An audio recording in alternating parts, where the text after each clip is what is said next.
Assalamualaikum warahmatullahi wabarakatuh. Izin perkenalkan, nama saya Langlang Wirabuana. Eh, NIM saya 1602617042. Di sini saya akan berbincang sedikit sama senior saya. Dia pelatih apa, Bang? Izin, Bang. Pelatih apa, Bang? Lebih tepatnya pelatih runners. Iya, pelatih runners. Eh, di sini untuk melengkapi mata kuliah komunikasi oleh dosen Pak Zul. Semoga perbincangan kita ini mendapatkan amanah dan ibadah dari Allah Subhanahu wa taala. Jadi saya di sini sama Bang Riyatna, dia 2016 dia di UNJ juga tapi belum lulus. Sekarang dia pelatih di kebugaran jasmani di apa, Bang, tadi, Bang? Sebuah runners ataupun komunitas. Oh iya, runners atau komunitas. Dia juga biasa megang-megang atlet ya, Bang, ya? Iya kan? Lebih tepatnya seperti itu. Oke, Bang, nih jadi kita fair-fairan aja nih. Tapi sini dingin ya. Iya, inilah lagi pakai AC-nya 16 sih. Di sini dingin banget nih. Ini ada pistol, Bang. Ada peluru, Bang. Bisa tembak. Nih. Oke. Balik lagi ke pembicaraan kita. Bahwasanya materinya ini tentang pelatih sih, Bang. Saya mau nanya-nanya, apa sih itu pelatih? Enak gak sih ngelatih? Gimana sih cara ngelatih? Apa sih yang abang latih gitu kan? Tadi yang pertama ya, apa sih itu pelatih? Kalau menurut saya pelatih itu ataupun instruktur pelatih itu contohnya kita memberi ilmu apa yang kita dapat kepada seorang member. Contoh, seorang member atau klien itu ingin bugar ataupun ingin sehat. Nah, tapi dia nggak tahu apa aja sih langkah-langkah yang baik itu untuk kesehatan dia. Nah, maka dari itu gunanya seorang instruktur runners itu atau pelatih runners itu, situlah tujuannya untuk mengedukasi seorang member itu supaya dia tahu tahapan-tahapan yang baik agar tidak cedera pada saat melakukan olahraga ataupun olahraga berlari dengan cara yang baik dan benar. Itu sorry. Itu runners itu berarti lari doang kerjaannya? Lebih signifikan ke lari, tapi dari lari itu banyak item-item yang harus dilakukan. Contohnya kayak penguatan ataupun strength. Nah, seorang runners itu harus membutuhkan kekuatan atau strength. Karena kenapa? Pada saat berlari itu semua organ tubuh itu pasti berfungsi ataupun bekerja. Nah, makanya seorang runners atau pelari itu harus membutuhkan daya tahan dan daya kekuatan ototnya. Oh, itu programnya itu yang buat siapa, Bang? Abang sendiri? Program untuk lari itu apa nih? Program abang aja apa sih? Saya mau nanya, kayak latihannya itu gimana sih? Yang dilatih gimana? Iya, kayak gitu lah. Melatih seorang member itu. Ini jatuhnya atlet atau jadikan atlet atau member nih? Kalau saya itu bukan menjadikan atlet, saya itu menjadikan seorang member itu menjadi sehat dan bugar. Yang penting dia beraktivitas dalam kesibukan dia sehari-hari. Karena kan kebanyakan kan yang saya lihat tuh kan dia itu sibuk dengan pekerjaannya, dengan kesibukan di rumahnya. Nah, jadi dia tuh menjadi mumet ataupun menjadi kurang bugar pada saat melakukan aktivitas. Nah, maka dari itu saya membuatlah suatu komunitas penggerak olahraga ataupun hobi berlari.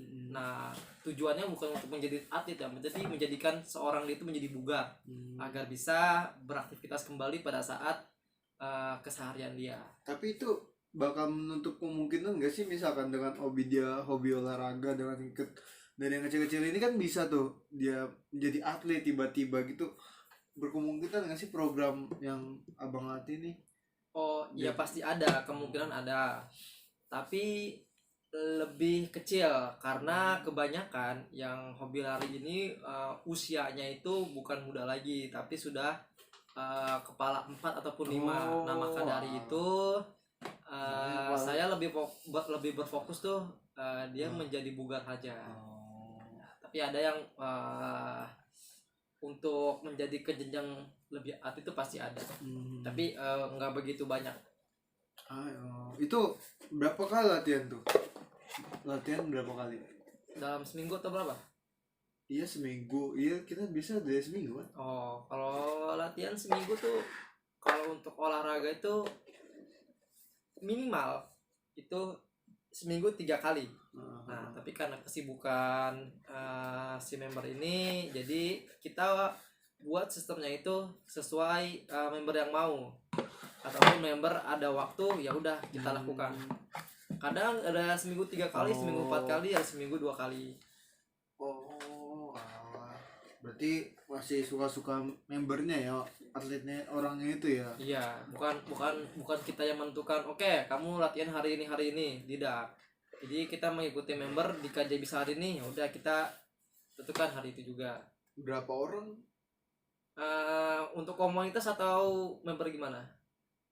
Itu Gus itu komunitas member itu. Oh, kalau jadi gini, kalau ya biasanya yang saya latih itu ada komunitas reguler yang kebanyakan tuh di atas 10 orang. Ada yang privat itu face to face, jadi satu orang. Nah kalau yang reguler ini atau yang runners ini atau komunitas ini itu latihannya setiap seminggu 3 kali. Itu hari Senin, hari Rabu, dan hari Minggu. Nah tapi kalau privat itu tergantung dari membernya, dia bisanya kapan, waktunya kapan. Nah kita menyesuaikan dengan jadwal dia. Oke nih, ini oke. Boleh sih saya bakal nanya sedikit menyimpang ya, sedikit open ya. Kita kan jujur-jujur aja sini biar gitu ya. Teman-teman juga tahu, saya juga tahu. Berarti transparan ya? Iya transparan. Kira-kira gajinya berapa ya? Oke, ini masalah gaji ya. Iya. Kalau pada saat ini untuk trainer ataupun seorang instruktur pelatih pada runners itu cukup memungkinkan atau cukup menggiurkan. Biasanya untuk sekali melatih itu mendapatkan fee-nya antara 150 sampai 200. Itu biasanya seorang privat. Tapi jika reguler itu pasti lebih banyak lagi dari situ. Oke. Abang udah berapa lama ngelatih bang? Ngelatih kurang lebih udah setahun. Setahun ya. Oke. Udah untuk pernah ada ini nggak yang dilatih itu ikut kejuaraan gitu KPB? Oh justru kalau untuk member ini dia lebih mengikuti event-event kayak 10K, 5K, half marathon ataupun full marathon. Oh berarti apa ya, kejuaraan 5K gitu ya, yang umum gitu ya? Iya betul. Oke. Apa lagi bang ya? Mungkin Mas Salang mau ikut gitu sekali kan, karena kan lihat dari poster badannya wah cukup memungkinkan nih. Saya nih gimana bang ya? Gak enak bang saya. Pasti di sono tuh udah pada latihan dari lama. Kalau saya kan udah berhenti dari lama gitu. Aduh janganlah, ini merendah untuk meroket jadinya. Ya, gak bisa karena tekanan kuliah juga. Oh gitu, kuliah ya? Iya bang, pasti apa juga kuliah bang. Sekelas bang kita bang. Enggak deh. Abang ini dari prodi Penjas ya bang ya? Iya. Tahu nanti dicariin. Iya Penjas. Gimana ya bang kuliah? Aman? Wah kuliah aman. Ya, iya karena kan masih pandemi lah, jadi masih virtual. PJJ lah PJJ. Berarti lagi nyusun skripsi juga bang ya? Skripsi belum. Iya. Kan 2016 bang. Iya apa-apa. Saya kan mau cinta kuliah, cinta kampus. Ngebaik dulu dia setahun, ngikutin. Karena waktu berapa menit? Masih 9 menit. Oke. 6 menit lagi ya guys. Tuh edit ini. Tuh edit. Gak edit lah. 15 menit harus gue taruh tok gitu tanpa editan, ya kan. Terus oke, ngelatih udah. Rumahnya di mana bang? Wah, saya rumah jauh. Saya tuh antar kota, antar provinsi. Ya, Oh. jadi saya setiap hari itu sering keluar kota. Nah, makanya Hari kan. iya, tiap hari, tiap jam tuh sering keluar kota. Rumah saya jauh di Ciputat. Di Ciputat, Bang, bagian Tangerang Selatan. Ini pintu bang. Banten. Bisa luar bang. Oke, abang rumahnya di Banten. Iya, Di jauh Ciputat. makanya. Jadi tiap hari saya keluar kota terus. Siap. Itu tidak berguna. Oke. Oh iya gini. Beda gak sih di musim pandemi sekarang sama yang dulu abang pernah mati, itu bedanya Wah, gimana? jelas. Itu suatu beda banget. Ini tuh suatu pandemi bukan hanya saja di Indonesia, tapi di seluruh dunia ya. Nah, itu suatu pandemi yang sangat baru sekali. Nah, karena pandemi gini, tubuh kita tuh akan lemah. Nah, makanya pada saat ini kita membutuhkan imun tubuh yang kuat dan bagus. Maka dari itu jangan lupa untuk berolahraga, harus selalu bugar, dan jangan tiduran terus di kamar. Itu nggak baik ya, apalagi dia tidur bangun main HP tidur lagi. Itu kurang bagus sih, karena suatu imun tubuh itu akan melemah. Oh, kirain saya karena nggak makan ya, bangun tidur main HP nggak makan. Nggak ngaruh itu. Oke, itu tadi dari Coach Liatna buat gambaran aja nih. Jadi selama corona nih fisiknya apa ya, ngedown banget ya. Iya, justru harus ditingkatkan lagi agar kenapa, agar imun tubuhnya itu menjadi kuat. Nah, virus-virus tuh kalau imun tubuh kuat tuh otomatis tidak mudah masuk ke dalam tubuh kita. Makanya itu kita harus tetap beraktivitas. Oke bang. Bang ngelatih sama siapa bang ini bang? Sama siapa aja ngelatih? Kalau ngelatih tuh banyak pastinya lah, banyak ketemu teman-teman baru, banyak lah pokoknya. Siapa? Enggak, abang ini ngelatih sendiri atau ada temennya? Kalau ngelatih tuh kadang sendiri, kadang berdua. Siapa lagi satu lagi bang? Satu lagi dia namanya tuh Fadil. Ya.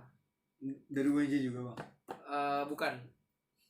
Dia dari kampus lain, tapi dia hobi olahraga, dan dia tuh emang ilmu pengetahuan olahraganya cukup bagus juga. Nah ini link ini abang bukanya tuh dari siapa? Apa abang berdua ngerencanain ini atau ada atasannya lagi?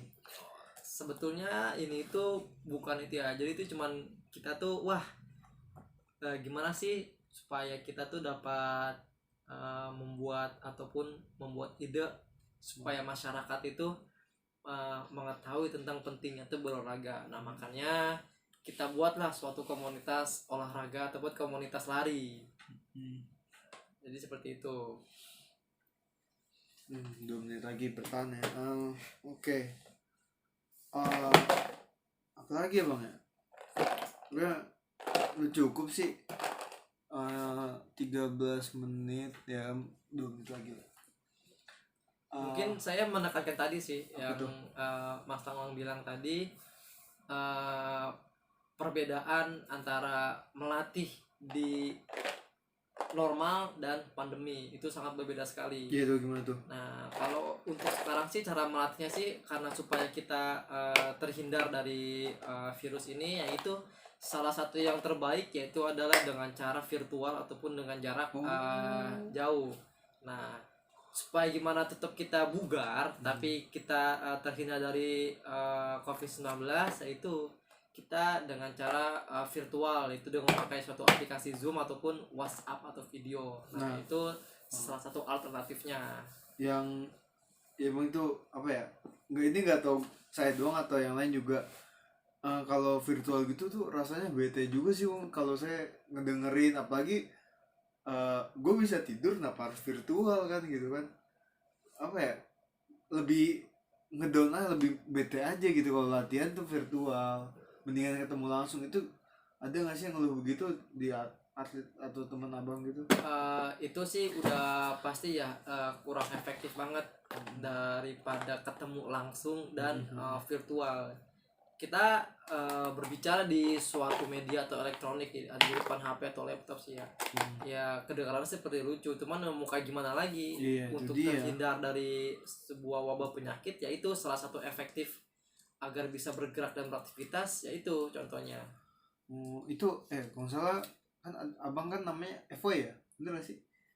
Apa ada nama lain? Ya itu suatu komunitas, nama komunitas. Evo sama Gantar itu temennya musuhan sih. Sebetulnya tuh nggak ada kata permusuhan dan pertemanan ya. Suatu komunitas ini bertujuan tuh ingin masyarakat itu tahu dan sehat. Nah itu tuh sebetulnya itu suatu komunitas itu harus saling berkolaborasi. Nah jadi supaya kenapa bertujuan itu supaya masyarakat itu tahu pentingnya berolahraga. Jadi itu nggak ada kata permusuhan ataupun pertemanan. Semua komunitas tuh semuanya bertemanan. Ini udah 16 menit. Oke, selesai. Thank you udah nonton video kali ini. Terima kasih. Dengan sesuai janji 15 menit saya akan mengakhiri perbincangan kita tadi tentang olahraga. Ternyata sebentar banget tapi GB-nya yang menyimpan banyaknya. Terima kasih Abang Riyatna atas masukannya. Ya sebenarnya masih banyak lagi pertanyaan yang bakal gue tanyain. Ntar di luar ini aja ya. Oke, itu aja dari saya. Nah, nama saya Langleng Wirobuana dari Fakultas Ilmu Keluargaan Prodi Kepelatihan Olahraga. Terima kasih atas perbincangan dengan saya dan Abang Riyatna. Semoga bermanfaat jadi bekal ibadah dan amanah dari Allah Subhanahu wa taala. Dimudahkan rezekinya oleh Allah Subhanahu wa taala. Amin. Oke, saya akhiri wabillahi taufiq wal hidayah. Assalamualaikum warahmatullahi wabarakatuh. Sampai jumpa.